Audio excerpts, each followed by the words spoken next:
चलो আপনাদের কাছে কমপ্লেন আছে सर দুজনের কাছে কমপ্লেন আছে हमने किया क्या है?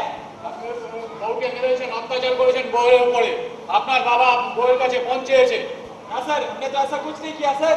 আপনাদের দুজনের কাছে কমপ্লেন আছে চলুন ওসব যা হবে পরে কোর্টে গিয়ে দেখা যাবে साहब हमने तो उसे सिर्फ इतना कहा था कि ऑमलेट मत खाओ क्योंकि वो नॉन वेज है और हम लोग प्योर वेज हैं।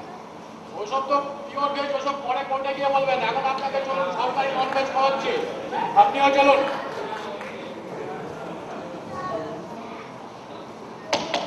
कौन? পুলিশ पुलिस हमारे घर में? চলুন আপনার কাছে কমপ্লেন আছে हमने क्या किया? क्या বউয়ের উপর অত্যাচার করেছেন আপনার বউ কমপ্লেন করেছেন আপনার মা আপনার বউকে মেরেছে তার উপর আপনার বাবা মঞ্চে হয়েছে চলুন हमने ऐसा नहीं किया। मेरी माँ तो खड़ी नहीं हो सकती तो उसे मारेगी कैसे? ওসব আমি কিছু জানি না আপনার কাছে কমপ্লেন